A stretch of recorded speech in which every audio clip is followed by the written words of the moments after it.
Bonsoir. Pour cette dernière partie, nous nous sommes intéressés à comment réagir, que ce soit un homme ou une femme, à des violences sexistes. Et donc, on va écouter ça. J'ai déjà vu, et c'est horrible parce que dans ces moments-là, j'ai l'impression d'être démuni. J'ose pas, enfin, je sais pas réagir à la violence par la violence. Je suis quelqu'un d'assez pacifiste en général.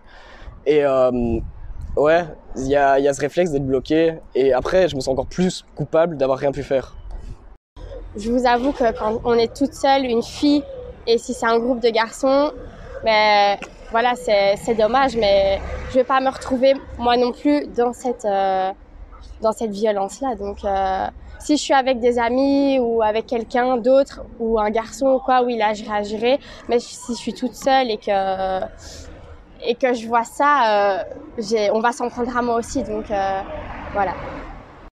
C'est hyper compliqué de réagir parce que soit tu dis un truc méchant, t'envoies une insulte parce que t'es en colère et donc tu te fais insulter ou alors t'as peur de ce qui se passe après, tu vois. Soit tu dis rien et tu passes pour la victime et tu te sens hyper mal et voilà, enfin vraiment c'est pas gai. Soit c'est hyper difficile de réagir de la bonne manière en fait. Enfin ouais, je me suis déjà énervé sur des gens qui abusaient, mais c'est... Voilà, genre ça n'a jamais eu trop de conséquences. On était dans un café. J'étais avec une amie et deux autres amis qui sont partis. Et il y a un gars qui est venu d'une cinquantaine d'années, qui a commencé vraiment à lui dire à mon ami que vous êtes jolie, etc. Vous voulez pas me filer votre numéro, etc. Je voyais bien que mon ami était mal à l'aise et que j'allais pas les laisser dans cette situation. Du coup, j'ai juste pris le gars par l'épaule. Je lui ai dit venez avec moi, on va aller un peu plus loin, etc. On va discuter. Et je lui ai dit écoutez monsieur, ça se fait absolument pas. Vous vous rendez pas compte que pour vous c'est peut-être rien, mais vous mettez hyper mal à l'aise tout le monde en fait autour de vous. Vous vous rendez pas compte à quel point vous mettez une tension. Donc là en fait ça va pas être possible. Vous allez vous en aller et vous allez surtout nous laisser tranquille, sinon on va devoir appeler la police quoi. Moi j'avais une question par rapport à ça. On a entendu des gens qui avaient peur d'intervenir pour eux aussi se faire en quelque sorte agresser. Enfin, je sais pas vraiment comment dire. Et il y en a eu d'autres qui sont intervenus. En fait, je sais pas comment faire pour intervenir tout en restant pacifique, mais sans se faire aussi insulter au passage. Si j'avais la réponse, on n'aurait peut-être plus de problème. Non, mais alors, moi, je ne suis pas exactement spécialiste de la réaction face à la violence. Souvent, on va entraîner, la plupart du temps, les femmes ou les jeunes LGBTQI+, à ce qu'on appelle l'autodéfense. Ça peut être apprendre à se défendre verbalement. Mais je trouve vraiment que je ne suis pas la meilleure personne pour en parler. Après, vous avez quand même entendu dans les audios là qu'il y a des personnes qui décident de prendre les choses en main et de le faire de manière calme en disant comme ce monsieur qui explique à ce monsieur de 50 ans que juste il met tout le monde mal à l'aise. D'ailleurs, j'ai trouvé que c'était un terme intéressant parce que tout à l'heure, on me demandait où est-ce que commence la violence sexiste.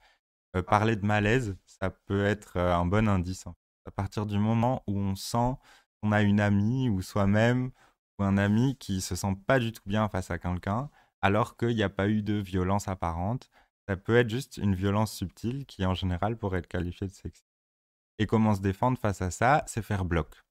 En général, si on est en groupe, si on a la chance d'être en groupe à ce moment-là, être en collectif, ça décourage tous les agresseurs potentiels. Si on est tout seul, la question, elle est un peu plus délicate parce que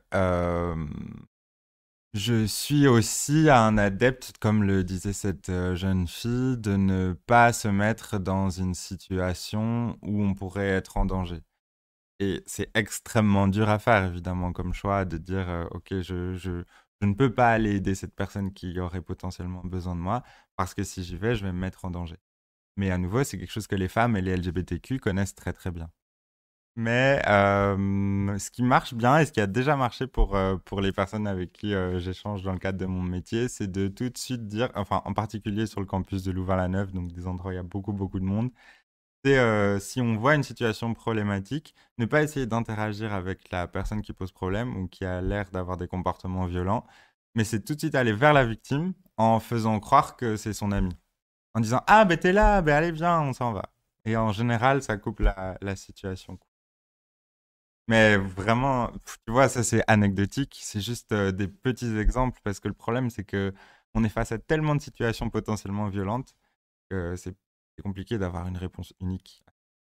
Ça peut être une question qui va être dure pour répondre, mais le fait d'avoir les violences sexistes, c'est tellement ancré, comme vous le disiez plus tôt, et banalisé, que comment on pourrait changer le mental des hommes qui nous entourent? Parce que on a entendu que oui, il y avait cet homme qui avait aidé son ami en prenant le type plus loin, mais comment pour les autres hommes avec le mental et ceux qui disent ce genre de violence sexiste, comment on peut changer ça alors que c'est tellement ancré dans la société et dans notre culture, comme vous le disiez?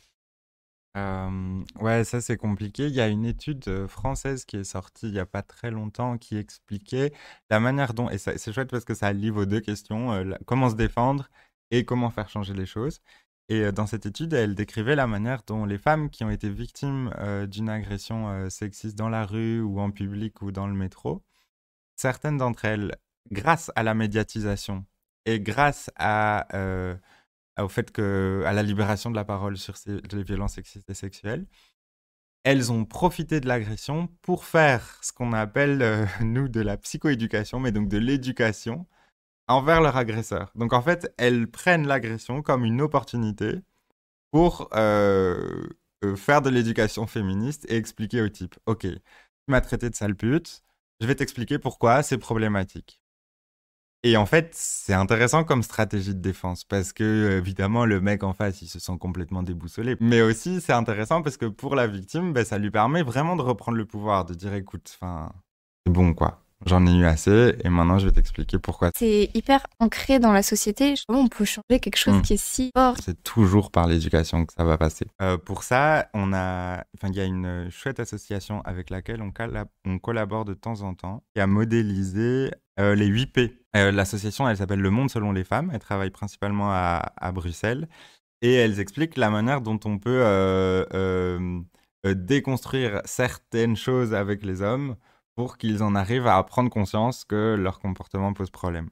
Et donc, je ne vais pas tous les décrire, mais dans les 8 P, il y a déconstruction du pouvoir patriarcal, c'est-à-dire en fait d'expliquer que la violence des hommes, c'est pas un homme mal élevé ou c'est pas un homme qui perd le contrôle, mais en fait, c'est toujours un homme qui essaye d'avoir le contrôle et de montrer son pouvoir sur les femmes. Et donc déjà, essayer de leur montrer, ok, il y a un problème dans la manière dont vous percevez le monde. Ça peut déjà être un premier pas.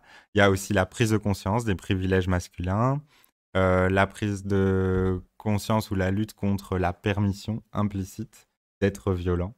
Il y a aussi le paradoxe masculin. C'était intéressant le type dans les audios précédents qu'on a entendus qui se félicitait avec ses amis. Là, pour moi, c'est un vrai paradoxe masculin. C'est potentiellement, si on arrivait à parler un petit peu plus avec ce garçon, il y a clairement un besoin de réaffirmer son identité de garçon à ce moment-là. Il a besoin d'être sûr que c'est un vrai mec. Et donc, il a besoin de la validation sociale de son groupe.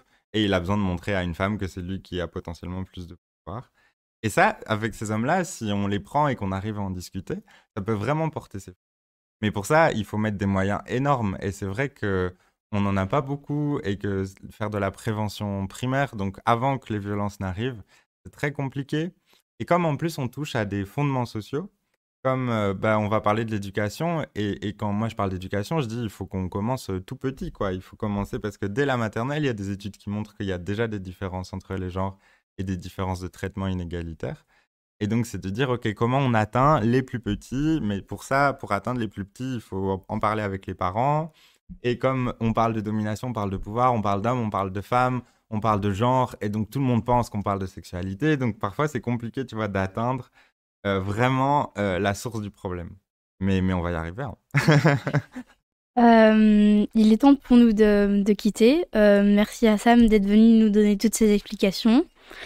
Et peut-être à bientôt. Et merci au conseil des jeunes. Merci à vous. Au revoir.